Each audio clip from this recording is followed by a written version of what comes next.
Very good morning everyone. कैसे हैं आप लोग? मैं मैं उम्मीद करता हूं कि आप सब लोगों ने अपनी एक शानदार हेल्थ की जर्नी गुड मॉर्निंग न्यूट्रिशन के साथ शुरू कर दी होगी। ये जर्नी है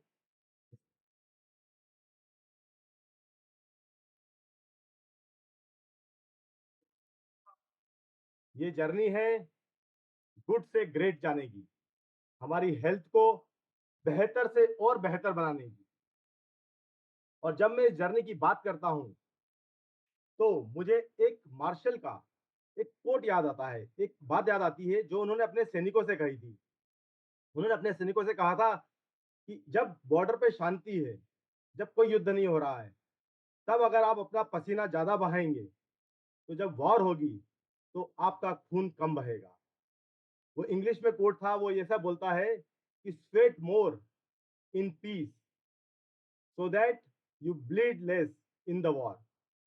और मुझे कहीं कहीं कहीं ना कहीं लगता है कि यह भी एक हेल्थ से भी बहुत क्लोजली रिलेटेड कोट है, क्योंकि जब भी हम हेल्दी होते हैं, जब हम जवान होते हैं, राइट, अगर उस समय हम हमारी हेल्थ पे, हमारी हमारे स्वास्थ्य पर अगर हम इन्वेस्ट करें, उस पर हम आप ध्यान दें, तो हमारी ओल्ड एज में, हमारे बुढ़ापे के समय हम कम परेशान होंगे, कम बीमारी से ग्रसित होंगे।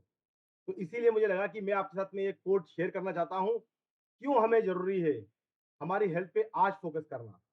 जो हमने कल समझा था, why health and why now. और इसी के साथ मैं आपको एक और चीज बताना चाहूंगा जो हमने कल टच किया था। हमने कहा था कि एक हेल्दी फूड जरूरी नहीं हो कि वो न्यूट्रिशियस फूड भी हो, राइट। उसी तरह से आप ये भी समझिए कि एक हेल्दी बॉडी, या आप ये समझिए कि एक डिजीज फ्री बॉडी जरूरी नहीं है कि पूरी तरह से हेल्दी हो। उसका क्या मतलब हुआ कि आज सपोज मुझे कोई भी डिजीज कंडीशन नहीं है, मेरे को ब्लड प्रेशर नहीं है, मुझे डायबिटीज नहीं है, राइट, मेरे को कोई हेल्थ कंडीशन नहीं है, पर अगर मैं 3 माले की मंजिल चढ़ने में थक जाऊं या चढ़ ना पाऊं, अगर मुझे कोई 10 बार या 20 बार उठक बैठक करवाए और मैं उसको करने के बाद खड़ा ही ना हो पाऊं, राइट, अगर मेरे को कोई बोले कि आप स्क्वाट करिए या चेयर पोजीशन में एक बार सिट करके देखिए, और मैं 1 मिनट से ज्यादा वहां उस चेयर पोजीशन में ना बैठ पाऊं, तो मुझे ये देखना पड़ेगा कि क्या मैं सही में हेल्दी हूँ। और यही हमारा जो आज का जो मंत्रा होने वाला है, क्योंकि उस हेल्थ को होने के लिए मुझे क्या चाहिए, उस हेल्थ को बनाने के लिए मुझे चाहिए न्यूट्रिशन। और आज का जो हमारा टॉपिक होने वाला है वो भी उसी के अराउंड होने वाला है। क्या है टॉपिक हमारा? What to eat and how to eat. But इससे पहले कि मैं उस टॉपिक के पे हम लोग जाएं, उस टॉपिक पे हम जाएं, मैं इनवाइट करना चाहता हूं हम सभी के बहुत ही प्रिय, बहुत ही लोकप्रिय डॉक्टर श्याम रामाकृष्णन को। उनके बारे में आपको मैं थोड़ा बता देता हूं। डॉक्टर श्याम रामाकृष्णन जो है एक सीजन साइंटिस्ट रहे हैं। उनको 20 साल से ज्यादा एक्सपीरियंस है, उन्होंने बहुत सारे R&D को हेड किया है, और वो अभी करेंटली डायरेक्टर है इनोवेशन साइंस के इंडिया और साउथ ईस्ट एशिया के। उन्होंने अपनी उन्होंने अपनी जो PhD की है वो यूएस से की है, यूएस यूनिवर्सिटी से की है। और पोस्ट डॉक फेलोशिप जो है वो उन्होंने किया है हार्वर्ड मेडिकल इंस्टीट्यूट से। तो इसी के साथ मैं आपको अ, अ, आप सबकी बहुत ज्यादा शानदार वर्चुअल तालियों के साथ इनवाइट करना चाहूंगा डॉक्टर श्याम रामाकृष्णन को। Doctor Shyam, over to you. Thank you, Arjun, and namaskar. Good morning, everyone, or good morning, everyone.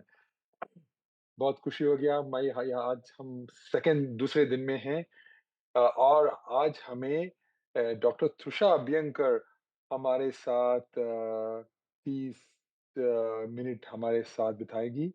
Doctor tussah है हमारे आयुर्वेदिक फिजिशियन। उन्होंने बहुत रिसर्च किए हुए हैं। उनका उनका MD है आयुर्वेदा मेडिसिन में। उन्होंने किया राजीव गांधी यूनिवर्सिटी से किया है। सो मैं बहुत खुश हूँ कि वो आज हमारे साथ हैं। वो हमारे सीनियर साइंटिस्ट हैं। हमारे एमबीए के लैब में। तो लेकिन डॉक्टर तुषा आने से पहले आज मैं आपको मेरा एक विचार से बात करना चाहता हूँ। तो आज मैं एक अहम टॉपिक पर बात करना चाहता हूँ, प्लांट बेस्ड डाइट, पौधे आधारित डाइट। तो हम में से बहुत से लोग प्लांट बेस्ड डाइट को हेल्थी समझते हैं, लेकिन असल में ये काफ़ी कन्फ्यूज़िंग हो सकता है। मिसाल के तौर पर मेरे कुछ वेजिटेरियन फैमिली मेंबर्स ने ऐसे खाने खाए जो टेक्निकली वेजिटेरियन थे, लेकिन वो refined grains, sugary drinks, sugar भरा ड्रिंक और डेजर्ट से भरे हुए थे, जो हेल्थ के लिए डेंजरस हो सकते हैं। इसके लिए रिसर्च पब्लिकेशन ने मैंने बहुत रिसर्च पेपर्स देखा, उसमें से कुछ अनोखा रिसर्च मैं ढूंढ के लाया आपके लिए। तो रिसर्चर्स ने क्या किया? रिसर्चर्स ने प्लांट बेस्ड डाइट को 3 अलग-अलग कैटेगरीज़ में बाँटा। एक था प्लांट बेस्ड डाइटरी इंडेक्स और पीडीआई, एक है unhealthy plant based diet index या यूपीडीआई, और तीसरा था हेल्थी प्लांट बेस्ड डाइट एचपीडीआई। तो सिर्फ आप सोच लो, यूपीडीआई या एचपीडीआई। एचपीडीआई माने हेल्थी पौधे की फूड, और अनहेल्थी मीन्स अनहेल्थी जो हेल्थ के लिए अच्छा नहीं है, उसका उसका भी डाइट इंडेक्स। तो उन्होंने 3 कैटेगरी में बाँटा था। तो जो healthy plant based diet index में होल ग्रेन्स, जो फ्रूट्स, वेजिटेबल्स, नट्स और वेजिटेबल ऑयल शामिल है। जबकि अनहेल्थी में फ्रूट जूसेस हैं, रिफाइंड ग्रेन्स है, पोटैटोस है और शुगरी बेवरेजेस जैसे आइटम्स शामिल है, जो टेक्निकली प्लांट बेस्ड तो हैं, लेकिन अनहेल्थी हैं। तो फिर रिसर्चर्स ने क्या किया? उन्होंने एक बहुत शानदार स्टडी किया। तो उन्होंने देखा कि क्या है हेल्थ हेल्थ के ऊपर ये जो हेल्थी प्लांट बेस्ड डाइट और अनहेल्थी प्लांट बेस्ड डाइट का असर हमारे ऑर्गन्स को, हमारे डिसीज को। तो जब लोगों ने general plant based diet follow किया, उन्होंने डिफरेंशिएट नहीं किया, जस्ट प्लांट बेस्ड डाइट, तो उन्होंने देखा कि कार्डियोवास्कुलर डिसीज, जो हार्ट की बीमारी है, उनका रिस्क 8% कम हो गया। लेकिन उन्होंने सोचा कि ये तो ज़्यादा नहीं है। तो उन्होंने क्या किया? उन्होंने वो डेटा को और डीप से अब डीपली देखा। तो जब इन रिसर्चर्स ने डिटेल में देखा, तो पता चला कि जो लोग अनहेल्थी प्लांट बेस्ड फॉलो कर रहे थे, उनमें हार्ट डिसीज का रिस्क 32% बढ़ गया। 32%। जबकि हेल्थी प्लांट बेस्ड डाइट करने वालों में ये रिस्क 25% कम हो गया, 25% कम हो गया। तो उन्होंने ये ट्रेंड क्या, टाइप 2 डायबिटीज और रीनल फेलियर जैसे कंडीशन में भी कंसिस्टेंट रहा, जहां अनहेल्थी प्लांट बेस्ड डाइट ने ये रिस्क को 16% और 11% तक बढ़ा दिया, और हेल्थी प्लांट बेस्ड डाइट ने 34% और 14% तक कम कर दिया टाइप 2 डायबिटीज और रीनल फेलियर में। राइट? तो इसका मतलब क्या है कि अगर हम प्लांट बेस्ड डाइट से बहुत प्लांट बेस्ड डाइट हमारे सेहत के लिए बहुत अच्छा है, क्योंकि हमको पता है कि coronary heart disease, cancer, type 2 diabetes सबको कंट्रोल करते हैं।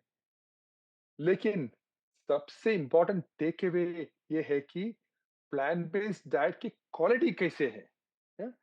ये है कि प्लांट बेस्ड डाइट की क्वालिटी अगर हम देखा जाए तो हमको पता लगता है कि बेहतर होगा कि हम जो फ्रूट से, होल ग्रेन से, वो सब हमारे लिए सेहत के लिए बहुत बढ़िया होते हैं। तो तो सोच लीजिए, ये सिर्फ एनिमल प्रोडक्ट्स को एलिमिनेट करने के बारे में नहीं है, बल्कि अनहेल्थी प्लांट बेस्ड ऑप्शंस को अवॉइड करने के बारे में भी है। हाँ, अब आप सोचते हुए इन फाइंडिंग्स को, इन जो रिसर्च डेटा है, इन द इंडियन डाइट से क्या रेलेवेंस है? ये कुछ कुछ कनेक्शन है? तो इंडिया में प्लांट बेस्ड ईटिंग की बहुत रिच ट्रेडिशन है, जहाँ बहुत से लोग वेजिटेरियन या largely plant based diets follow करते हैं। लेकिन इन डाइट्स का हेल्थ इम्पैक्ट सिग्निफिकेंटली वेरी कर सकते हैं, डिपेंडिंग अपॉन खाने की क्वालिटी। अब देख लीजिए हमारे ट्रेडिशनल इंडियन डाइट्स, अगर ट्रेडिशनल इंडियन डाइट्स अगर हेल्थफुली प्रिपेयर किए जाए, तो वो होल ग्रेन्स, लेग्यूम्स जैसे बीन्स हो, लाइक चना, वेजिटेबल्स और स्पाइसेस से भरा हुआ होते हैं। लेकिन जो अनहेल्थी है, उनमें क्या होते हैं? उनमें ज़्यादातर ज़्यादातर रिफाइंड ग्रेन्स है, शुगरी स्वीट्स होते हैं, हाई कैलोरी स्नैक जैसे एलिमेंट्स बढ़ रहे हैं, जो हमारे सेहत के लिए बिल्कुल अच्छे नहीं हैं, राइट? सो मिसाल के तौर पर अभी जो अगर मैं कोई शॉप गया इंडिया में, तो मैं हर वक़्त देखते हैं कि व्हाइट ब्रेड और जो बिस्किट्स, शुगरी ड्रिंक्स और वो डीप फ्राइड स्नैक्स जैसे कि समोसा, पकोड़ास हेल्थ के लिए हार्मफुल हो सकते हैं, चाहे वो वेजिटेरियन ही क्यों ना हो। इसके मतलब क्या है? ये है कि इसका मतलब एक एक चीज़ याद रखिए कि इसका मतलब कि हम ये कभी नहीं खा सकते, वो नहीं है। कभी-कभार तो खा सकते हैं, लेकिन हमारी सेहत के लिए ये जो व्हाइट ब्रेड है, ये जो बिस्किट्स है, ये शुगरी ड्रिंक्स है, बिल्कुल अगर हर दिन लेगा तो हमारे सेहत के लिए बिल्कुल अच्छा नहीं है। तो इन कंक्लूजन, ये ज़रूरी है कि हम एक हेल्थफुल प्लांट बेस्ड डाइट को अपनाइए, जो animal fruits, sugary beverages, snacks, desserts, refined grains, potato और फ्रूट्स जूस में लो हो, ताकि हम इसके लॉन्जेविटी और रोबस्ट हेल्थ के बेनिफिट्स को ट्रूली हार्नेस कर सकें। सिर्फ ज़्यादा प्लान का खाने के बारे में नहीं है, बल्कि सही प्लान्स खाने के बारे में है। ट्रेडिशनल इंडियन कुज़ीन के होल अनप्रोसेस्ड फूड को चूज़ करके हम एक हेल्थी प्लांट बेस्ड डाइट के बेनिफिट्स ले सकते हैं, राइट? उम, ये है मेरा मंत्र हर दिन। मेरे घर में हमने बहुत चीज़ निकाल दिए हैं, क्योंकि मुझे पता है कि मैंने बहुत सारे रिसर्च किए हैं। मुझे पता है कि ये हमारे सेहत को हर दिन हमारे ब्लड को, हमारे हर ऑर्गन्स को अफ़ेक्ट करते हैं। तो मैंने एक एक एक हिस्सा बताता हूँ आपको। जब मैंने शादी किया, तो मैंने मेरा बीवी को बोला कि देखिए, आपको मुझे कभी कुक नहीं करने पड़ते हैं। तो मेरा बीवी ने सोचा, ये कौन-सा साइंटिस्ट है, ये क्या बताते हैं मुझे? तो मैंने उनको एक्सप्लेन कर दिया। तो ठीक है, उन्होंने फिर भी हमें मुझसे शादी किया, अच्छा हो गया। लेकिन अब उनको भी पता लगा कि जो हमारी होल प्लांट्स जो है, ब्रोकोली है, सेलेरी है, जो ग्रीन बनाना है, ग्रीन आम है, वो सब हमारे सेहत के लिए कितना बढ़िया है, राइट? तो यही था मेरा आज का सोच team, and a very good morning. चलिए हम मिलेंगे अब डॉक्टर त्रिशा अभ्यंकर से। Doctor Trisha, stage is yours.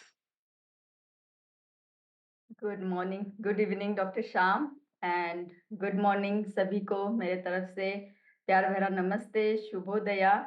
और डॉक्टर श्याम ने बहुत इंटरेस्टिंग बात बताई, शादी की भी बात बताई। I am so happy to know that कि doctor Shyam don't know to cook, तो उनको खाना बनाना नहीं आता है और जो डॉक्टर श्याम ने रिसर्च बताया वो सही में चौंका देने वाला है। और मुझे वो बहुत अच्छी बात लगी कि ज़रूरी नहीं है, क्योंकि मैं भी एक वेजिटेरियन हूँ, तो आई वाज़ फीलिंग कि ज़रूरी नहीं है कि कोई भी अगर वेजिटेरियन पर्सन है, तो वेजिटेरियन खाना आप किस क्वालिटी का खा रहे हो, ये बहुत इम्पोर्टेंट रहता है। तो इसीलिए जो डॉक्टर श्याम ने बताया है कि आप किस क्वालिटी का खाना खाते हो, ये ज़्यादा महत्वपूर्ण है। नॉट ओनली कि वेजिटेरियन ही खाना खा रहे हो। तो यही मंत्र है हमारा मॉर्निंग न्यूट्रिशन में कि जो भी आप अगर प्रोटीन भी सिलेक्ट कर रहे हो तो इट इज़ नॉट कि कोई भी प्रोटीन आप ले लो, तो प्लांट बेस्ड प्रोटीन उसमें भी well research and well maintain organic kind of अगर प्रोटीन का आप चयन करते हैं तो और ज़्यादा वो आपके लिए हेल्पफुल होता है। तो इसी के साथ मैं आज का सत्र शुरू करना चाहूँगी। आप सभी को very, very, very good morning and great good morning. And इसी के साथ देखना चाह रही थी, मैं आप सभी के चैट्स चेक कर रही थी, तो अभी भी कुछ गुड मॉर्निंग आ रहे हैं। मेरी आशा है कि आप सब लोग अगर गुड मॉर्निंग करना शुरू कर दें, तो ये हमारा मंत्र वायरल हो जाएगा और सारे लोगों को समझ में आ जाएगा कि गुड मॉर्निंग कितना महत्वपूर्ण है। तो अपना आज का सत्र मैं शुरू करना चाह रही हूँ। मैं अपना स्क्रीन शेयर करूँगी और स्क्रीन शेयर करते-करते मैं आपसे एक सवाल पूछना चाहती हूँ। देखना चाहती हूँ कि गुड मॉर्निंग हुआ है या नहीं हम सभी का। तो सवाल ये है कि हमारा कल का सत्र क्या था, उसका विषय क्या था और उस विषय से आप कितना अपने आप को जोड़ पाए हैं। तो अगर आप चैट में अपने लिखेंगे तो मुझे समझ में आएगा कि आपने अपने आप को कितना जोड़ा है उसके साथ। कल का हमारा विषय क्या था चर्चा का और उससे आप अपने आप को क्या कि कौन सी चीज़ से जोड़ पाए हो?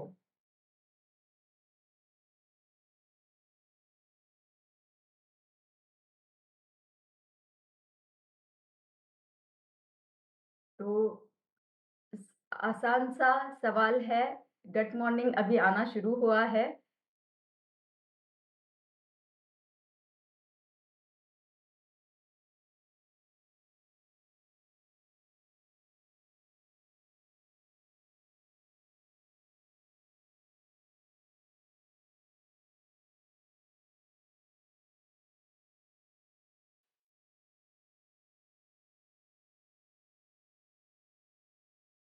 चलिए आंसर भी आने शुरू हो गए हैं अभी।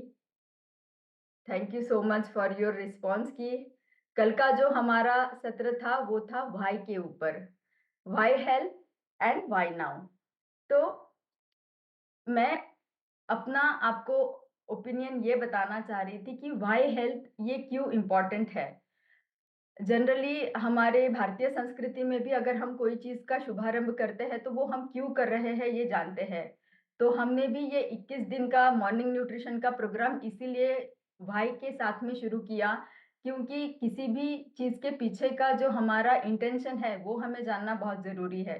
जब जब तक हमारा व्हाई बहुत स्ट्रॉन्ग नहीं रहेगा तब तक हम किसी भी चीज़ को उसके अंत तक फॉलो नहीं कर पाएँगे। तो अगर आपको मॉर्निंग न्यूट्रिशन के साथ में जुड़ा रहना है, तो आपको इसके पीछे का मतलब हमने इसको क्यों इतना कस्टमाइज़ आप सब लोगों के लिए बनाया है, आपके आरोग्य को सेव करने के लिए उसको जोड़ के रखने के लिए बनाया है और उसमें पहला भाग ये लिया है कि व्हाई हेल्थ, व्हाई नाउ। तो पहला पार्ट अगर हम देखें तो व्हाई हेल्थ बहुत ही सुंदर तरीके से कल हमने देखा कि बहुत ही चौंका देने वाले नंबर हमारे सामने आए थे कि कितना तेज़ी से जो मेडिकल कंडीशंस है, डेफिशिएंसीज़ है, ये सारे बढ़ते जा रहे हैं। तो इससे हमें पता चला कि कोई हम में से हर दूसरा, तीसरा इंसान हमारे ग्रुप का जो है, वो एक तो मोटापे की तरफ जा रहा है या उनमें डेफिशिएंसीज़ है बहुत सारे न्यूट्रिएंट की या उनको शुगर की प्रॉब्लम है या उनमें कोलेस्ट्रॉल बढ़ता जा रहा है। तो ये एक अलार्मिंग सिचुएशन है हम सब के लिए। तो इसीलिए टॉपिक था व्हाई हेल्थ कि हमें हमारे आरोग्य के तरफ ध्यान देना क्यों ज़रूरी है। उसी सत्र का दूसरा भाग था व्हाई नाउ।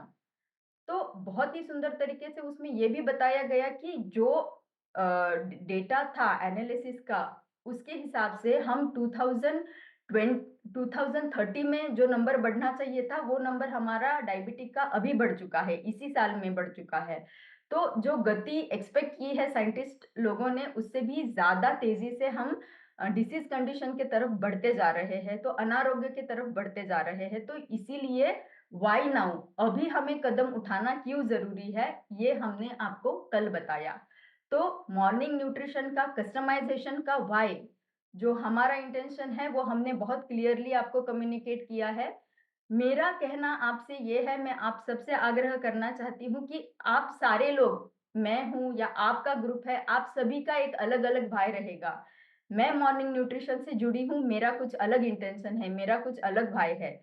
आप सबको आज के लिए ये होमवर्क रहेगा कि आपका भाई क्या है? आप क्यों जुड़े हो इस प्रोग्राम से? जब तक आप आपका स्ट्रॉन्ग भाई डिसाइड कर लेते हो और जान लेते हो उसका महत्व, तभी आप लाइफ लॉन्ग इस मॉर्निंग न्यूट्रिशन को फॉलो कर पाओगे।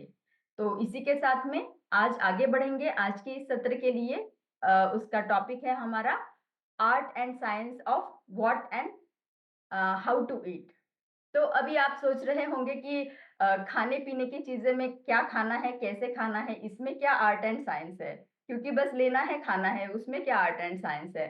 तो एक छोटा-सा किस्सा मैं आपको इसके बारे में बताना चाहूँगी, बहुत ही इंटरेस्टिंग लगा मुझे, इसीलिए शेयर करती हूँ आपके साथ में कि अ, ये पाया गया है कि हमारे आजू-बाजू में हमारे जो ध्वनि लहरें लहरें रहती है, इमेजिन कर लीजिए कि कोई सैड माहौल है मेरे आजू-बाजू में, मेरी ध्वनियाँ हैं या मेरा जो म्यूज़िक अराउंड प्ले हो रहा है, वो बहुत पॉज़िटिव नहीं है, तो मुझे भी खाने में रुचि नहीं आएगी। उसी तरीके से अगर कोई मंद सी लेकिन प्लीज़िंग धुन हमारे आजू-बाजू में प्ले हो रही है, गाना या संगीत हमारी ध्वनियाँ सुन पा रहे हैं, तो उसका इफ़ेक्ट पाया गया है हमारे खाने की रुचि बढ़ाने के लिए। उसको बताया गया है सोनिक सीज़निंग। तो बहुत ही सुंदर मुझे ये कांसेप्ट लगा, मैंने सोचा आपके साथ शेयर कर दूँ कि जब हम आर्ट एंड साइंस की बात करते हैं, तो ये छोटी-छोटी चीज़ें आती हैं कि हमारे इर्द-गिर्द क्या है, उसका भी हमारे खाने के ऊपर हम क्या खा रहे हैं, कैसे खा रहे हैं, किस गति से खाना खा रहे हैं, किस मनस्थिति से खाना खा रहे हैं, इसका भी हमारे खाने के ऊपर प्रभाव पड़ता है। तो यही आर्ट एंड साइंस आज हम आपको बताने वाले हैं। आगे जाते हुए फिर से आपके लिए और एक सवाल है। मैंने मेरा आर्ट एंड साइंस आपको बता दिया कि मेरा आर्ट एंड साइंस क्या है behind what and how to eat. अब मुझे आपसे जानना है, आप फटाफट टाइम ज़ाया ना करते हुए अगर चैट बॉक्स में लिखेंगे कि अगर मैं बताती हूँ कि क्या आर्ट एंड साइंस आप समझते हो बिहाइंड ईटिंग, तो आपकी माइंड में क्या पहली बात आती है? अगर आप एक लाइन में उसका आंसर लिख दें कि आपके माइंड में पहली क्या बात आती है, जो कि हम बताएँगे कि what to eat and how to eat.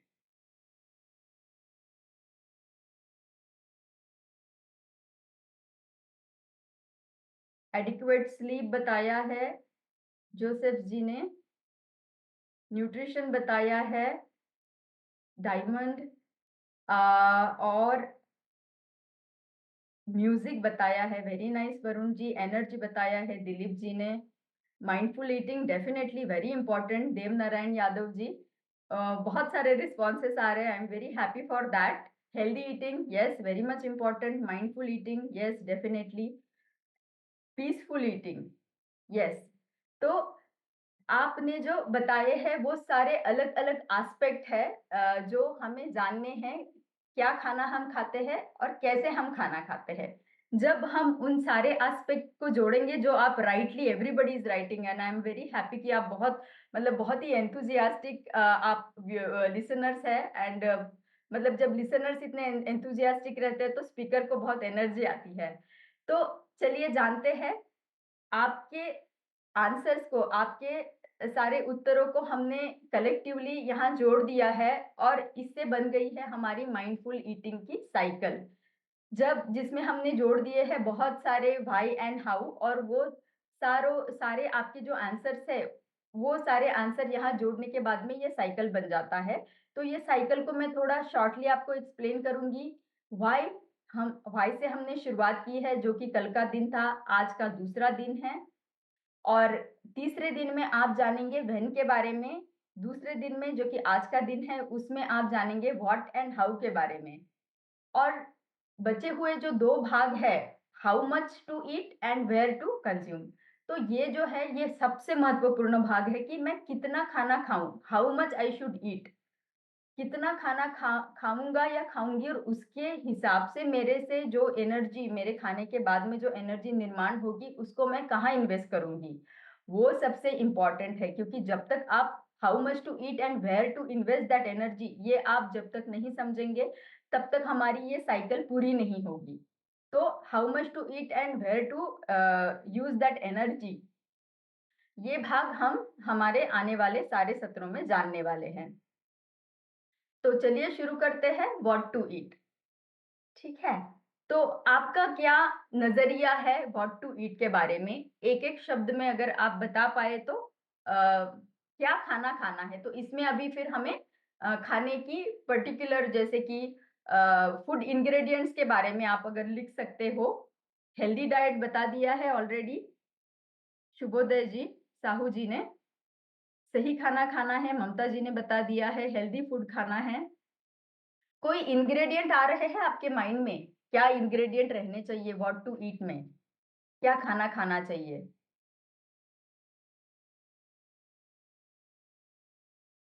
Healthy खाना खाना चाहिए, न्यूट्रिशियस फूड खाना है। न्यूट्रिशियस फूड बोलने के बाद में मैं आपको आगे लेके जाती हूँ, क्योंकि कौन से इंग्रेडिएंट आने चाहिए। तो हमारा खाना कैसे रहना चाहिए? हमारा खाना बैलेंस रहना चाहिए। What to eat, balance meal खाना है। बैलेंस मील की परिभाषा ये हो जाएगी कि हमारे मेजर दो कैटेगरी है न्यूट्रिएंट के। एक न्यूट्रिएंट की कैटेगरी है हमारी मैक्रो न्यूट्रिएंट्स, दूसरा है माइक्रो न्यूट्रिएंट्स। तो जैसे आप समझ पा रहे हो, माइक्रो, माइक्रो इज छोटा छोटा छोटा एंड मैक्रो इज बड़ा क्वांटिटी। तो मैक्रो न्यूट्रिएंट जो है वो हमारे तीन बड़े वर्ग आते हैं, जिसको हम कार्बोहाइड्रेट, प्रोटीन और फैट बताते हैं। तो ये हमारे शरीर के नॉर्मल फंक्शन के लिए बहुत महत्वपूर्ण रहते हैं। उनके सबके अलग-अलग रोल है जो आप नीचे देख पा रहे हो। इनकी मात्रा हमें ज़्यादा चाहिए एनर्जी के लिए, नॉर्मल फंक्शनिंग के लिए, हमारे इम्यूनिटी के लिए भी। माइक्रोन्यूट्रिएंट के बारे में देखेंगे तो उसमें आता है विटामिन, मिनरल्स एंड फाइटोन्यूट्रिएंट। तो जब फाइटोन्यूट्रिएंट और ये सारी चीजें आती है तो आपको पता है विटामिन हम बहुत बड़ी मात्रा में नहीं लेते हैं, बहुत छोटी मात्रा रहती है विटामिन की, लेकिन बहुत बड़ा हेल्प करता है। कोविड टाइम में हमने बहुत सारे लोगों ने देखा है कि विटामिन सी बहुत लोगों ने जाना कि विटामिन सी का बहुत बड़ा रोल है इम्यूनिटी बढ़ाने के लिए, लेकिन बहुत छोटी सी क्वांटिटी उसकी लगती है। इसीलिए इनको हम माइक्रो न्यूट्रिएंट बोलते हैं जब वो कम मात्रा में हम लेते हैं। तो इनका जब संतुलन हम करते हैं उसे हम बैलेंस डाइट बताते हैं, और उसी बैलेंस आहार को, संतुलित आहार को हमें लेना है, वो खाना हमें खाना है। अब हमने संतुलित बता दिया। अब हमें हमारी प्लेट सजानी है अभी। तो प्लेट जो है बड़ी सुंदर सी हमने यहाँ दिखा दी है आपको। इसमें कुछ पोर्शन भी दिख रहा है हमें। लेकिन मुझे कैसे समझ में आएगा कि मेरे हर दिन में मैंने कितने फल खाने हैं, मैंने कितनी दालें खानी हैं, कितना मुझे दूसरा प्रोटीन का इंटेक या कोई सीड्स है, नट्स हैं, उनका मुझे कितनी मात्रा में लेना है, क्या मुझे फैट लेना है या नहीं लेना है, ये मुझे कैसे समझ में आएगा? ये ज़रूरी है ना, कितनी मात्रा में लेना है। अगर मैं बता दूँ कि फैट्स एंड ऑयल्स ज़रूरी है और हमने 50% अगर फैट और ऑयल ही ले लिया, तो ये संतुलित होगा क्या? नहीं, ये संतुलित नहीं होगा। इसीलिए जवाब आते जा रहे हैं प्रोटीन, फाइबर एंड बहुत-बहुत सारे जवाब अभी भी आ रहे हैं, तो ये संतुलित नहीं होगा। तो क्या रहेगा संतुलित आहार? किसकी कितनी प्रतिशत मात्रा मुझे लेनी है? इसके लिए ये आंकड़े हमें बताए हैं आईसीएमआर ने, which is Indian council of medical research. उन्होंने जो बताया है हमें, ये आंकड़े उनसे हमें मिले हैं कि हमारे खाने के प्लेट में 13% फल रहे, 7% पल्सेस दालें रहे, 25% दूध या दही रहे, 2% नट्स एंड सीड रहना जरूरी है क्योंकि उससे भी हमें माइक्रोन्यूट्रिएंट मिलते हैं, 2% गुड फैट रहना जरूरी है, 30% रहेंगे जो कि सबसे बड़ी मात्रा है, वो है हमारी वेजिटेबल्स की, एंड 20% रहेंगे हमारे सारी दालें, जो कि रहेगा हमारा जो हम ग्रेन्स बताते हैं, जो धान्य हम बताते हैं, वो सारे रहेंगे 20%। तो अब मुझे ये मात्रा समझ में आ गई है कि इतना मेरा रोज का कंजम्पशन रहना चाहिए। अब चलिए जानेंगे, पता तो चल गया है कौन सा कितनी मात्रा में रहना है, लेकिन मेरे थाली को सजाते वक़्त मुझे उसमें क्या लेना है, ये जानना ज़रूरी है। तो थाली में इंक्लूड क्या करना है? क्या लेना है? कॉम्प्लेक्स कार्ब्स लेने हैं।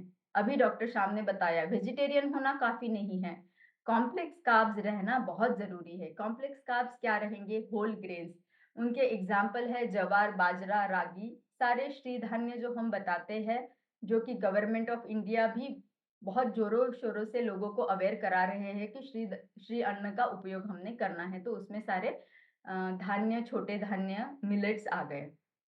प्रोटीन लेना है ज़्यादा मात्रा में, मूँग है, चना है, पल्सेस है, अलग-अलग दालें हैं, उनको सबको लेना है और ज़्यादातर वेजिटेबल्स एंड फ्रूट्स हमें लेने हैं। अब क्या निकालना है, ये हम जानेंगे। निकालना जो है हमें रिफाइंड कार्ब्स।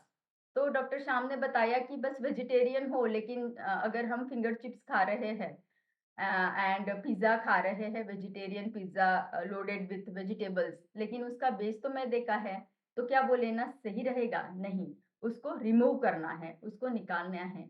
व्हाइट जो भी है is not good. Refined flour is not good, मैदा अच्छा नहीं है, शुगर व्हाइट है वो अच्छा नहीं है, व्हाइट ब्रेड अच्छा नहीं है, पॉलिश राइस अच्छा नहीं है। तो जो बेकरी के प्रोडक्ट है उनको निकालना है। सैचुरेटेड फैट जो नॉर्मल टेम्परेचर पे जम जाए, ऐसे वाले जो फैट्स है वो हमें हमारे खाने से निकाल देने हैं, क्योंकि वो हमारे सेहत के लिए अच्छे नहीं माने जाते। क्या इंक्लूड करना है वो हमने जान लिया, क्या निकाल देना है वो हमने जान लिया।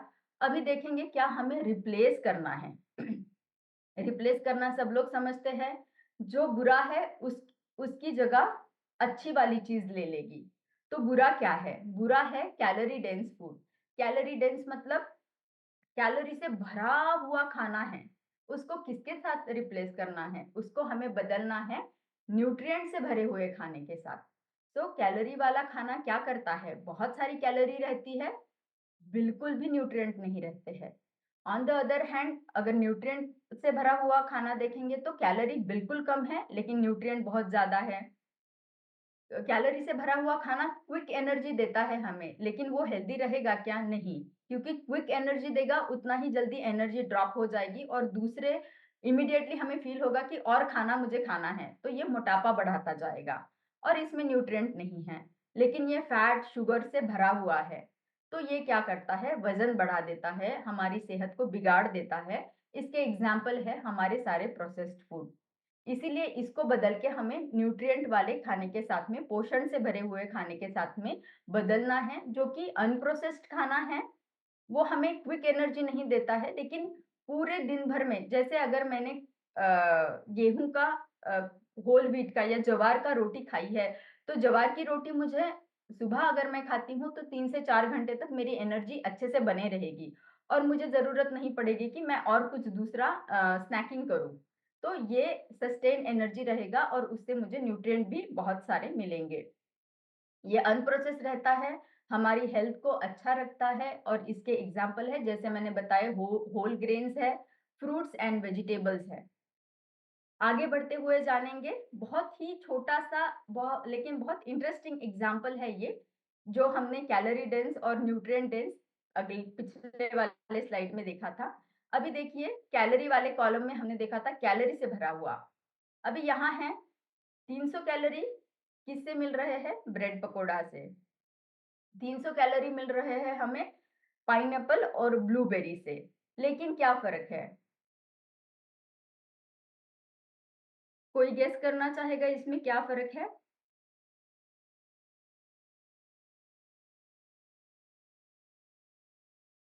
मैं आशा कर रही हूँ कि अभी आपको हमारे जो हम चर्चा कर रहे हैं विषय का एक इंटेंशन जो डेप्थ है, जो भावना हम आपके तक पहुँचाना चाहते हैं, वो शायद आपको पता चल गया होगा अब तक।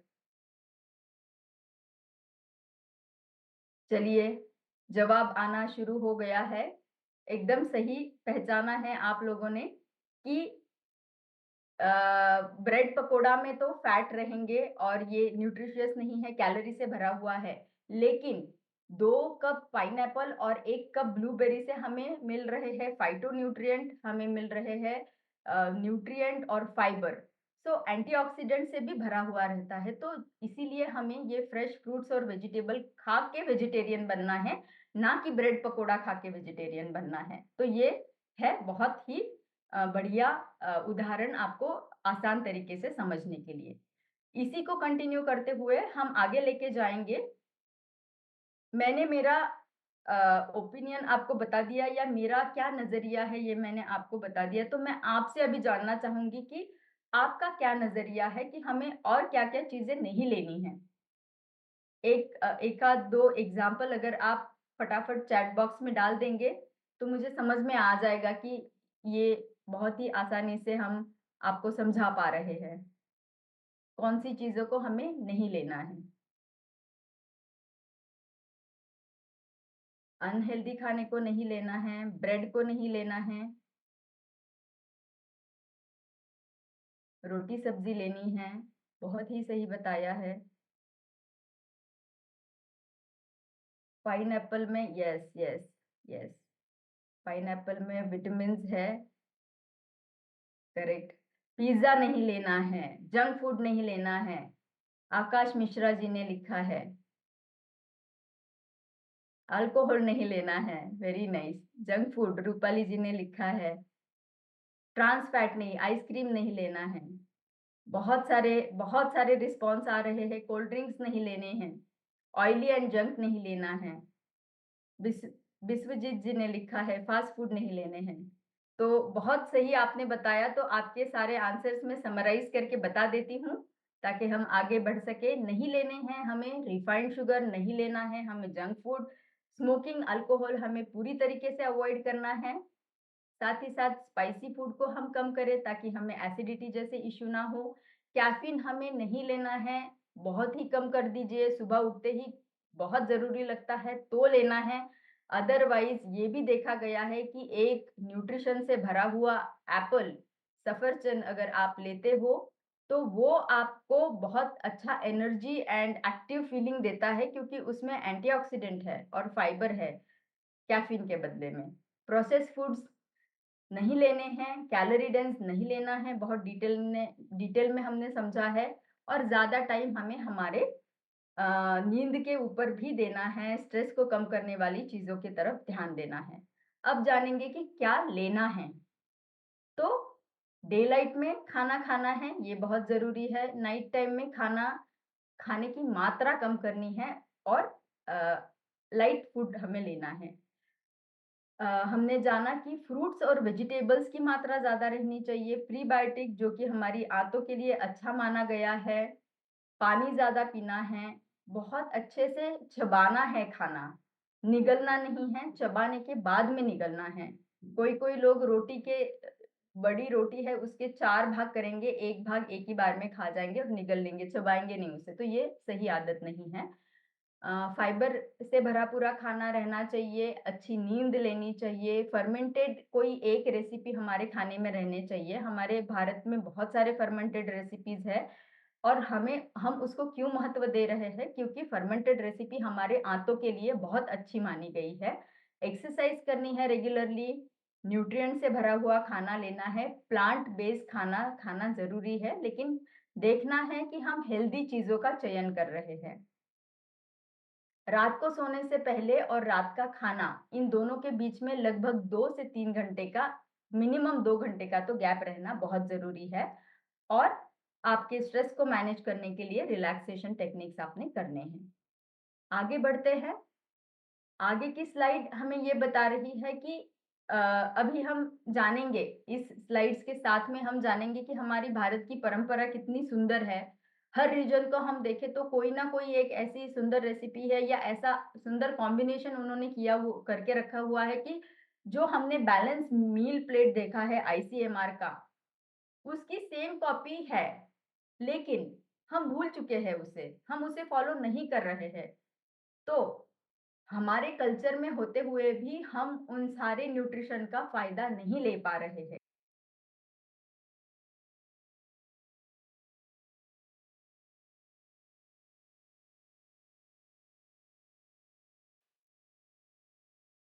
क्योंकि हम भूल चुके हैं, हमारे पास में टाइम नहीं है उन सब चीज़ों के लिए। ईस्ट का प्लेट का आप एनालिसिस अगर करें तो बहुत सुंदर यहाँ पे सत्तू पराठा लिखा हुआ है। सत्तू हम में से बहुत सारे लोगों को पता है कि बहुत ही न्यूट्रिशियस खाना माना गया है। अगर कोई जर्जर है, उनको भी अगर मतलब बहुत ही थकान सी लग रही हो, उनको भी आप अगर सत्तू देते हो तो वो बहुत ही बॉडी को नरिश करने वाला माना गया है। तो सत्तू का परोठा बहुत ही इम्पोर्टेंट ईस्ट रीजन में हमने देखा। वेस्ट रीजन में चलते हैं तो वेस्ट रीजन में आप देख पाते हो कि ब्रोकन व्हीट उपमा एक kind of typical thepla, dhokla, protein rich है सारे और स्टीम्ड है, फर्मेंटेड है। फर्मेंटेड खाना मैंने बताया आपको कि एक रेसिपी ज़रूर से आपके खाने में रहे, तो ये सारी चीज़ें हमारे रूटीन में है, लेकिन हम उसको भूल गए हैं। अब हम आ रहे हैं उस ट्रैक के ऊपर जिससे कि हमें पता चल रहा है कि साइंटिफिकली हमारे पूर्वजों ने पहले बताया हुआ चीज़ अभी हमें साइंटिफिकली उसके पीछे का कारण पता चल रहा है। आगे चलते हुए देखेंगे नॉर्थ रीजन में ज़्यादा से ज़्यादा चीला यूज़ होता है। बेसन चीला, मूँग दाल चीला। कितनी आसान रेसिपी है और कितनी हेल्दी रेसिपी है। लेकिन जल्दबाज़ी में हम हमारे बच्चों को ब्रेड बटर जाम दे देते हैं। लेकिन उसको अगर हम बदल दें मूँग चीला से या बेसन चीला से तो बच्चों की बढ़ती एज में ही उनको कितना अच्छा न्यूट्रिशन मिलेगा। उनकी प्रोटीन की कमी पूरी हो जाएगी, जो कि भारत प्रोटीन में डेफिशिएंट है, हमें पता है। हमने कल देखा है। साउथ रीजन में चलते हैं पेसरेट्टू डोसा।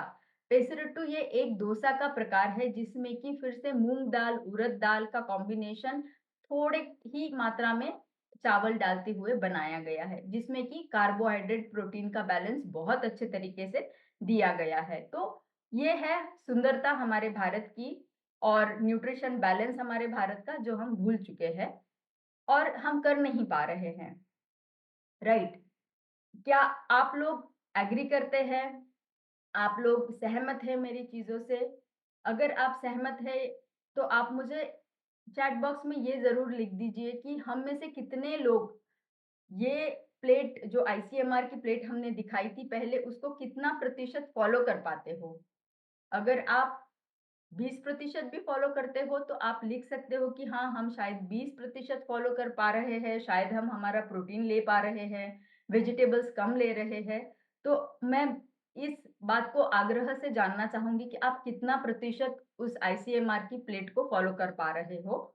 या हमारा इंडियन कल्चर में जो बताया गया है प्लेट, उसमें से कितना रेसिपीज़ हम यूज़ कर पा रहे हैं? कितना प्रतिशत वेजिटेबल हम यूज़ कर पा रहे हैं? तो अगर 100% कोई यूज़ कर पा रहा है तो मैं बहुत खुश हो जाऊँगी। लेकिन अगर आप परसेंटेज में मुझे डाल के दे दें, तो बहुत खुशी होगी मुझे। महेश महेश जी ने लिखा है 70%,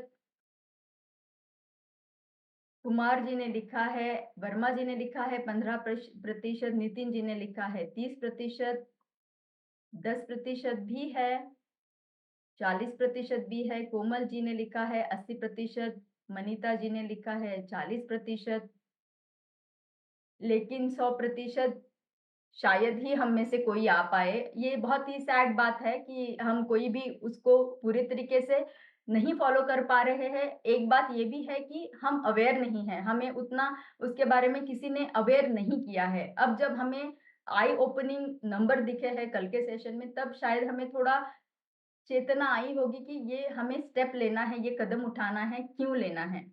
तो अब जब ये गैप निर्माण हो गई है, एक बात तो हम पूरा तरीके से प्लेट नहीं सजा पा रहे हैं हमारी, दूसरी बात इन केस हम बहुत प्रयत्न कर ले उसको सजाने का, लेकिन जो हमें वेजिटेबल्स मिलते हैं या जो भी कुछ ग्रेन्स या जो नट्स एंड सीड्स मिलते हैं, उसमें भी अडल्ट्रेशन होने के वजह से हमें उसका पूरा न्यूट्रिएंट नहीं मिल पाता, जिसके वजह से न्यूट्रिशन की एक गैप सी निर्माण हो गई है। उस गैप को हमें मिटाना है और उस गैप को मिटाने के लिए एक ब्रिज का हमें यूज़ करना है, जिसमें कि हमें ये भी जानना ज़रूरी है कि सप्लीमेंट का रोल बहुत इम्पोर्टेंट है, जिसमें कि हमारा प्रोटीन रिकमेंडेड जो हमारा डाइटरी अलाउंस है, जो हमें रिकमेंड किया गया है by the research organisations of India, fibre का रिकमेंडेड डोज़ डेली हमारे विटामिन्स, मिनरल्स का डोज़ और गुड फैट का डोज़, ये हमारे सेहत में रहना बहुत ही ज़रूरी है। ये हमारे शरीर का आधार स्तंभ है, ये हमारे शरीर का फाउंडेशन है। लेकिन क्या मैं कोई भी प्रोडक्ट को ऐसे ही ले लूँ तो सही रहेगा? ये सही नहीं रहेगा, क्योंकि हमें हर प्रोडक्ट के पीछे का लेबल पढ़ना बहुत ज़रूरी है। आइडियल प्रोडक्ट और आइडियल लेबल उसको माना गया है जिसमें कि प्रिजर्वेशन फ्री प्रोडक्ट जो है, आर्टिफिशियल कलर्स फ्री जो है, और जिसमें कि हमने ऑर्गेनिक चीज़ों को ज़्यादा से ज़्यादा यूज़ किया है, ऐसे चीज़ों को उपयोग करके बनाए गए ये सारे प्रोडक्ट हैं जिनका हमने ज़्यादा से ज़्यादा उपयोग करना ज़रूरी माना गया है। तो इसका हमने ज़्यादा से ज़्यादा लाभ लेना चाहिए हमारे लिए, हमारे फैमिली मेंबर्स के लिए, हमारे टीनेजर बच्चों के लिए जिनमें कि प्रोटीन बढ़ते हुए एज में बहुत ज़्यादा इम्पोर्टेंट है। तो ये अवेयरनेस हमें आना बहुत ज़रूरी है। इसीलिए हमारा मॉर्निंग न्यूट्रिशन की ये एक तरीके की हमारे शरीर की माँग है जिसको हमें पूरी करनी है। तो आज से इम्प्लीमेंट कर सकते हैं, हमारी इस न्यूट्रिशन की गैप को हमें भर के निकालना है। आगे बढ़ेंगे, आज की एक रेसिपी आपको बताती हूँ कि चिया सीड वाटर। तो चिया सीड वाटर, अच्छा इससे चिया सीड वाटर जाने से पहले थोड़ा-सा बैक लेके जा रही हूँ। अर्जुन जी ने कल हमें एक लस्सी वाला बताया था फाइबर के साथ में, तो मैं रेडी हूँ आज मेरी लस्सी लेके, फाइबर के साथ में, और मेरा भी आज का मॉर्निंग न्यूट्रिशन पूरा हो चुका है। आशा करती हूँ आपने भी वो इम्प्लीमेंट किया होगा। नहीं किया होगा तो आज से शुरू कर दीजिए और आगे चलते हैं जिसमें कि हमने जाना है fibre, fibre rich chia seed. तो जब फाइबर हम सिंगल लेंगे तो हमें 2 ग्राम का फाइबर उसमें मिलेगा। लेकिन इसको अगर आप फाइबर न्यूट्रलाइट के साथ में अगर कंबाइन कर दोगे तो आपको उसका 5 ग्राम से भी ज़्यादा का और 200% से भी ज़्यादा हमें उसका फ़ायदा मिलने वाला है। तो ये डिफरेंस हमारा फाइबर मीटर हमें दिखा रहा है, which is very, very helpful. आगे बढ़ेंगे, दूसरा हमारा भाग है आज के चर्चा का, जो है हाउ टू ईट, और मैं इसको थोड़ा क्विकली खत्म करूँगी क्योंकि हमें टाइम भी कम रहा है अभी। तो हाउ टू ईट में भी क्या आर्ट एंड साइंस है ये आपको बताएँगे। आप सोच रहे होंगे हाउ टू ईट लेना है, खाना है, उसमें क्या आर्ट एंड साइंस है। तो थोड़ा-थोड़ा साइंस मैं आपको यहाँ बता देती हूँ। च्यूइंग, च्यूइंग मतलब जब हम खाना खाते हैं, चबाते हैं, तो जब हमारा खाना मुँह में गया है, तो वो हमारे सलाइवा के साथ में जो लार है हमारी मुँह की, उसमें मिक्सअप हो जाता है, और जब वो हम चबाते हैं उसे, एक बहुत ही सुंदर कहावत है हमारे भारतीय परंपरा में कि 32 बार चबाना है। तो क्या मुझे 32 बार काउंट करना है? 1 बार चबाया, 2 बार चबाया, 32 बार चबाते हुए? उसका उसका मतलब ये नहीं है कि 32 बार काउंट करना है, उसका मतलब ये है कि इतना चबाना है उसे कि वो बहुत ही सॉफ्ट हो जाए और हमें निगलने के लिए आसानी हो। आगे बढ़ते हुए देखेंगे कि जब हम च्यूइंग करते हैं, ये च्यूइंग का प्रोसीजर है जो स्टेप बाय स्टेप जाता है। इसका एक अर्ली स्टेज आता है जिसमें कि खाना सलाइवा के साथ मिक्स होते हुए दूसरे एंजाइम्स को भी अट्रैक्ट करता है। तो ये अर्ली स्टेज से लेटर स्टेज जब जाता है दूसरे स्टेज में, तभी मुँह के अंदर ही हमारे खाने का डाइजेशन शुरू हो गया रहता है। कार्बोहाइड्रेट के ऊपर एंजाइम का एक्शन होके कार्बोहाइड्रेट का मेटाबॉलिज्म या उसका उसको उसको टूटना वहीं पे शुरू हो जाता है मुँह में। तो इसीलिए जब हम बहुत अच्छे से खाना चबाएँगे और लेंगे, तभी हमें उसके ज़्यादा से ज़्यादा न्यूट्रिएंट मिलेंगे। और एक कहावत है, it it is called as eat water and drink food. तो पानी इतना स्लोली पीना है जैसे कि आप खाना खा रहे हो, और खाना इतना चबाना है कि उसको आप पी पाओ। तो ड्रिंक योर फूड, इतना उसको चबाना है, क्योंकि फिर आंतों को आसानी होगी उसमें से न्यूट्रिएंट लेके बॉडी को पहुँचाने के लिए। अब आ गए हैं हमारे सुपर हीरो, जो सलाइवा की मैं बात कर रही थी। तो सलाइवा का क्या बस चबाने के लिए रोल है? नहीं। सलाइवा का रोल है हमारे प्रोटेक्शन के लिए, हमारे मुँह के प्रोटेक्शन के लिए, उसको मॉइस्ट रखने के लिए। उसमें अगर कोई बैक्टीरियाज़ एंटर होने की कोशिश कर रहे हैं, तो मुँह में ही उसका विनाश भी करने की कैपेसिटी सलाइवा रखता है। साथ ही साथ कार्बोहाइड्रेट का भी मेटाबॉलिज्म ब्रेक डाउन होना शुरू हो जाता है। तो ये है हमारा सलाइवा सुपर हीरो। आगे चलते हुए जानेंगे कि कितना इम्पोर्टेंट है गट ब्रेन क्रॉस टॉक। तो कितना, जैसे ही हम खाना खाते तो हमारी आंतें एक सिग्नल पहुंचा देती है हमारे ब्रेन को, तो ब्रेन से कुछ एंजाइम्स निकल जाते हैं बिकॉज ऑफ द सिग्नल, और जाके वो हमारे आंतों को एंजाइम्स को पहुंचाते हैं ताकि हमारी चयापचय की क्रिया अच्छी बनी रहे। अब हम अगर रश में खाना खा रहे हैं या फिर टेंशन में खाना खा रहे हैं तो खाना तो खा लेंगे, खाने के बाद में एक सेंसेशन सा फील होता है, गुड़गुड़ाहट सी शुरू हो जाती है, एक अनइजीनेस सा शुरू हो जाता है, लोगों को एसिडिटी हो जाती है जब वो ऐसे टेंशन में खाना खा लेते हैं। तो ये इसलिए होता है क्योंकि गट जो है हड़बड़ाहट में खाना खाने की वजह से सही सिग्नल नहीं जा पाते हैं ब्रेन को, और ब्रेन को जो है वो कम ज्यादा, फिर ब्रेन के सिग्नल डिस्टर्ब हो गए तो ब्रेन ने भी एंजाइम कम ज्यादा मात्रा में भेज दिए हैं, तो डाइजेशन डिस्टर्ब हो गया है, ये प्रॉब्लम होता है। तो ये ब्रेन और गट का जो क्रॉस टॉक है उसको नॉर्मल रखना ये हमारे हाथ में है, इसीलिए खाना हमें स्लो खाना है।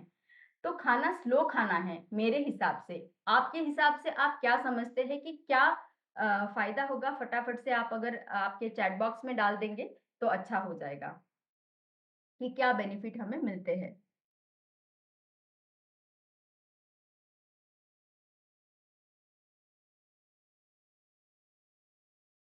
न्यूट्रिशन मिल पाएगा? यस, न्यूट्रिशन मिलना बहुत जरूरी है। वैशाली जी ने भी लिखा है यस। तो वो बहुत ज़रूरी है, बहुत सारे आंसर आ रहे हैं लेकिन हमारे पास टाइम की कमी है तो मैं थोड़ा आगे लेके जाऊँगी। कम खाना खाने धीमे खाना खाने से हमें ज़्यादा से ज़्यादा चबाने के लिए टाइम मिलेगा, डाइजेशन और न्यूट्रिएंट का एब्सॉर्प्शन होगा, कैलोरीज़ हम कम खाएँगे तो मोटापा कम होगा, उसी के साथ-साथ में डायबिटीज़ का रिस्क कम होगा। हम बीच-बीच में मुँह को क्लींज़ करने के लिए थोड़ा वाटर पिएँगे, पानी पिएँगे तो पानी की मात्रा बढ़ती जाएगी। हमारी आगे वाली स्नैकिंग भी कम होती जाएगी और डेफ़िनेटली हमें उससे फ़ायदा मिलेगा। तो ये है हमारा फ़ायदा और हमें बहुत लंबा देर तक हम फुल फ़ील करेंगे, तो नेक्स्ट वाला स्नैकिंग हम नहीं करेंगे। और क्या होता है? और ये हमें एक कॉग्निटिव बिहेवियर थेरेपी का चीज़ है जो माइंड के ऊपर मील का क्या इन्फ्लुएंस होता है। माइंड जो है वो बहुत इम्पोर्टेंट रोल प्ले करता है, तो इसीलिए हमें यहाँ बताना है कि अगर हम बाकी के सारे डिस्ट्रैक्शंस रोक के खाना खाएँ, तो पहले के ज़माने में रहता था कि भई खाना खाओगे तो बात नहीं करना है, बड़े लोग डाँट देते थे। तो ये डिस्ट्रैक्शन को अवॉइड करने के लिए रहता था ताकि हमारा पूरा कंसंट्रेशन खाने पे रहे। हमारा फ़ोकस, अगर हम दूसरा पॉइंट जो है कि फ़ोकस जो है हमारा सैटिस्फैक्शन, खाने से सैटिस्फैक्शन के ऊपर रहना चाहिए, ना कि ज़्यादा खाना खाने के ऊपर। तीसरी बात ये है कि खाने में हमें माइंडफुली खाना खाना है। चौथी बात ये है कि अन अनवांटेड जो खाना है, स्नैकिंग है, मूवी देख रहे हैं, स्नैकिंग कर रहे हैं, तो वो रिक्वायर्ड नहीं है, उसको हमें कम करना है। हमें लास्ट इम्पोर्टेंट पॉइंट है कि प्लान, हमें हमारा जो नेक्स्ट खाना है या नेक्स्ट स्नैक है, उसको आज ही, अभी ही प्लान करना है। जैसे कि मैंने मेरा मॉर्निंग वाला प्रोटीन का ड्रिंक मुझे लेना है करके मैंने प्री डिसाइडेड रखा, तो इंटेंशन था मेरा कि मुझे ये लेना ही है। तो जब मैं ये डिसाइड करके रखूँगी तभी मेरा आगे का मील डिस्टर्ब नहीं होगा। तो प्री प्लानिंग करना बहुत ज़रूरी है। 4 टिप्स है आपके लिए, ये आपको मिल जाएँगे बाद में आपके व्हाट्सएप के ग्रुप में कि कौन से 4 टिप्स है जिससे कि आप आपका खाना स्लो कर सकते हो, धीरे-धीरे खा सकते हो। आगे जाते हुए हमारा आज का मंत्रा है शाइन मंत्रा, जो कल ही हमने शाइन किया था। मैं आशा करती हूँ हम सभी ने कल शाइन किया है और आज भी हम शाइन करेंगे। So starting with S of our shine, कि शाइन करने के लिए आपका स्टार्ट बहुत ज़रूरी है और स्टार्ट बहुत पॉजिटिव रहना चाहिए। सबको थैंक यू बोल के, सृष्टि को थैंक यू बोल के कि मेरी हेल्थ बना के रखी है। साथ ही साथ ऑप्टिमिज्म, पॉजिटिविटी रहनी है, तो पॉजिटिविटी को बनाए रखने के लिए आप ये भी कर सकते हो कि मेरा वर्कआउट मेरा हो गया है तो मेरी स्मार्ट वॉच का मैं एक स्क्रीनशॉट ले लूँ और मेरे ग्रुप में भेज दूँ कि मैंने मेरा स्टार्ट कर दिया है। शाइन का एस मैंने पूरा कर दिया है। शाइन का एस पूरा करने के बाद में आप आपका प्रोटीन ड्रिंक ले सकते हैं। प्रोटीन ड्रिंक को लेके फिर आप उसका भी एक फ़ोटो निकाल के अपने ग्रुप में डाल सकते हो कि मैंने मेरा गट मॉर्निंग कर दिया है। क्या आपने आपका गट मॉर्निंग पूरा किया? ये पूछना भी बहुत ज़रूरी है। तो उनको न्यूट्रिशन और हमारे शाइन का एच पूरा हो जाएगा। शाइन का आई अगर लेते हैं तो इंटेंशन हमें ज़रूरी से पूरा करना है कि विजुअलाइज़ करना है, जो हमने कल देखे बहुत ही डरावने नंबर थे। हम में से हर दूसरा-तीसरा इंसान जो रहेगा डायबिटीज़ से ग्रसित रहेगा, तो हमें एम रखना है कि मुझे अब से लेके तीसरे महीने में मेरा डायबिटीज़ का लेवल, शुगर का लेवल नॉर्मल रहना चाहिए। तो इस इंटेंशन के साथ में मैं मेरा मॉर्निंग न्यूट्रिशन आगे बढ़ाना चाहती हूँ। शाइन का एन हमें बताता है learning. Sky is not the limit, universe is the limit. अब यूनिवर्स में सारी चीजें हैं, क्या क्या पढ़ेंगे? बस इतना ही पढ़ो जो हमारे हेल्थ के लिए इम्पोर्टेंट है। आशा करती हूँ आप सारे लोग रोज एक टिप को अपने डायरी में नोट डाउन कर रहे हैं और हमारे रूटीन में आप उसको अडेप्ट कर रहे हैं। तो ये हमारा लर्निंग हो गया। एक्सरसाइज रोज करनी है। इसी के साथ में हमारा शाइन पूरा होता है एंड इसी के साथ में हमारा सत्र का नेक्स्ट स्टेप शुरू हो जाता है, जो कि है हमारी रेसिपी एंड एक्सरसाइज का वीडियो। लेकिन मैं आपको उसके पहले बोलना चाहूंगी, not a very good day but have a very shine day. तो शाइन करते रहिएगा और आपका here is the video for your recipe. Just sharing my recipe video.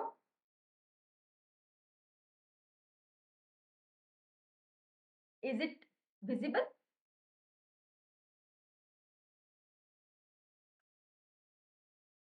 Can anybody please confirm?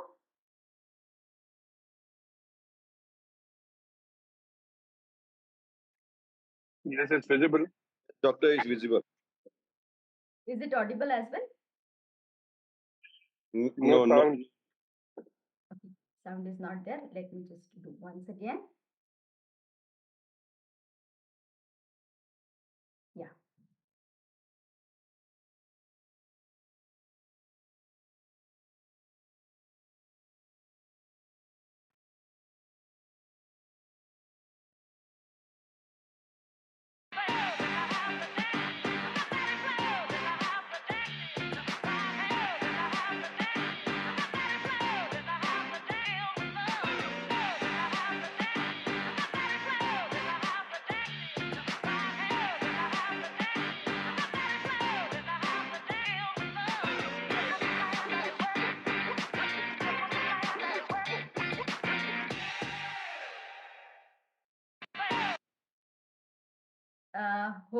Hopefully it was audible and visible as well, right?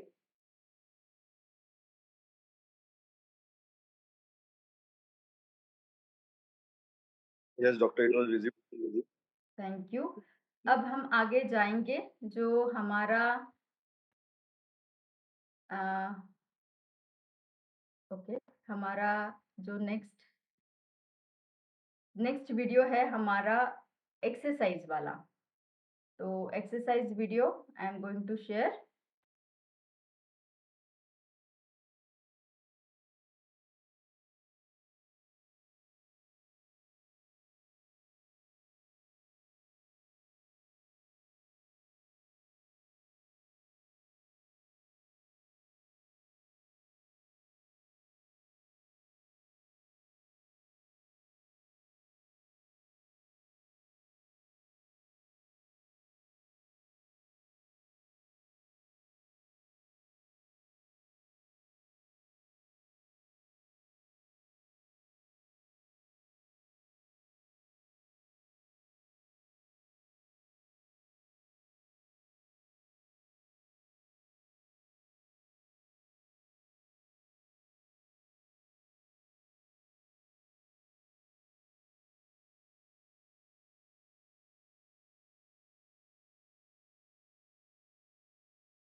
Am I audible, team?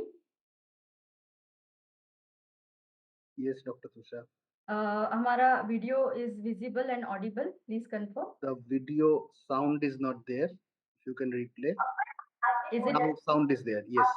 Thank you. Yeah. So we are. पर आसन करने वाले बहुत ही simple योग के आसन जो help करेंगे आपकी गट हेल्थ को इंप्रूव करने में. So what are we waiting for? Let's get started. तो आइए हम स्टार्ट करते हैं विद फर्स्ट पोज से, जिसका नाम है कैमरन काउ स्ट्रेच. ये आपकी गट हेल्थ के साथ साथ स्पाइन हेल्थ के लिए बहुत इफेक्टिव है.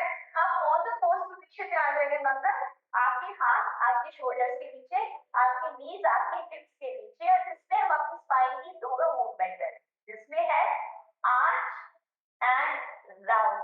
तो इस मूवमेंट को करने के लिए जो कोर एंगेजमेंट है वो भी समझना बहुत जरूरी है. मतलब जो इसका सेंटर पोजीशन है वो है जिसमें आपने अपनी सारी मसल्स को स्क्वीज करके रखा है अपनी स्पाइन के आसपास. जब आप लंबी गहरी सांस भरेंगे तो आप ऊपर की तरफ जाएंगे आर्च करते हुए ऊपर, और जब आप सांस छोड़ेंगे तो आप अपनी स्पाइन को राउंड करेंगे अंदर की तरफ. फिर लंबा गहरा सांस भरते हुए ऊपर और सांस को छोड़ते हुए अंदर. इस तरह से इसको कम से कम 3 से 4 बार करेंगे. ये बहुत ही अमेजिंग स्ट्रेच है आपकी पूरी स्पाइन के लिए. प्लस यू कैन सी कि आपके सारे के सारे डाइजेस्टिव ऑर्गन्स को कितने अच्छे से स्पेस आउट करके स्ट्रेच कर रहा है. And one last time as you exhale, आप अपनी स्पाइन को टकिंग करेंगे पूरा. ऐसे फील कीजिए कि आपकी नाभि आपकी रीढ़ की हड्डी से मिल रही है और आपकी रीढ़ की हड्डी से एक धागा बना है और वो धागा आपको ऊपर की तरफ खींच रहा है पूरा स्ट्रेच करते हुए. और फिर वापस रिलैक्स करते हुए ऑन द पोज. तो आइए हम चलते हैं अपने सेकंड आसन की तरफ, जिसका नाम है vajrasana, also called it Thunderbolt pose और diamond pose.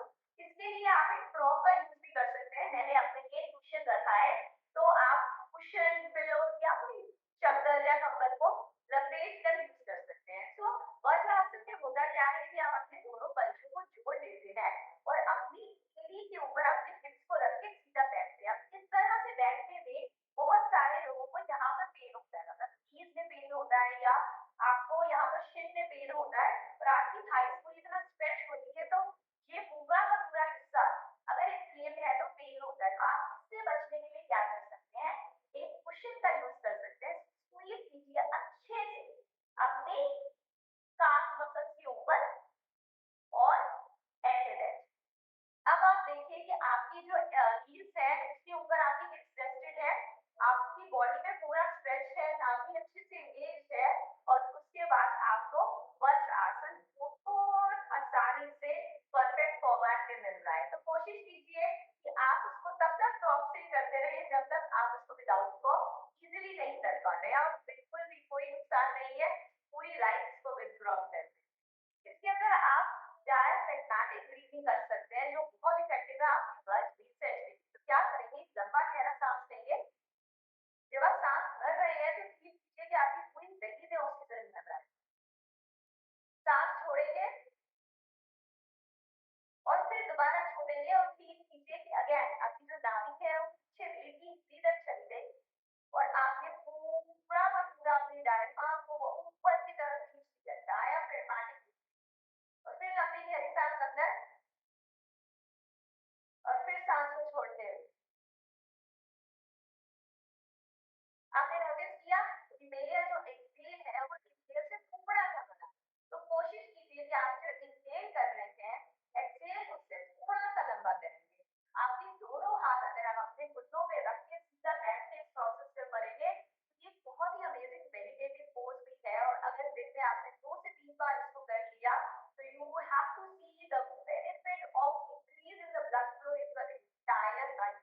And in fact ये सिर्फ एक ऐसा आसन है जो आप अपने खाने के बाद कर सकते हैं, क्योंकि ये ब्लड सर्कुलेशन इंक्रीज करता है आपके पूरे के पूरे डाइजेस्टिव सिस्टम में.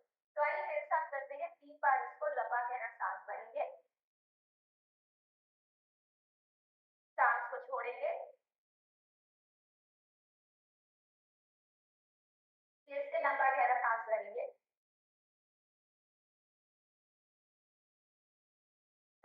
छोड़ेंगे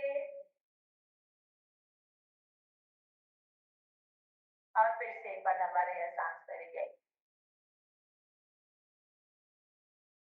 तो फिर धीरे से सांस को छोड़ेंगे।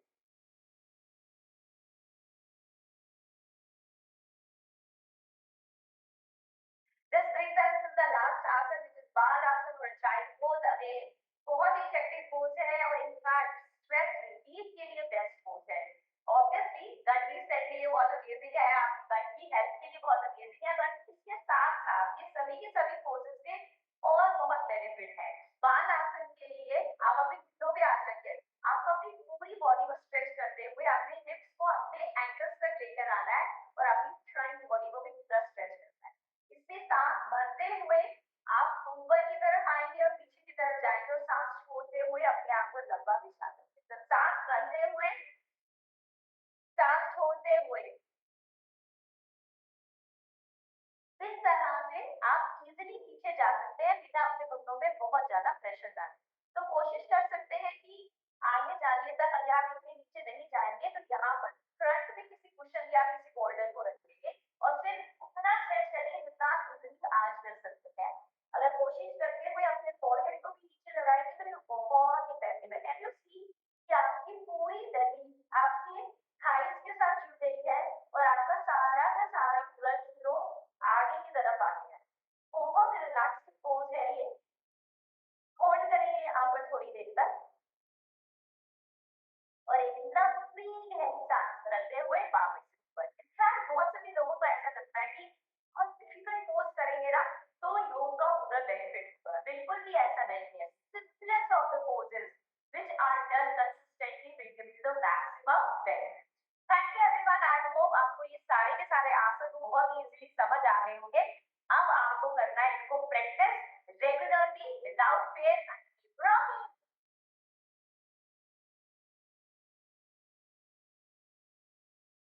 तो इसी के साथ में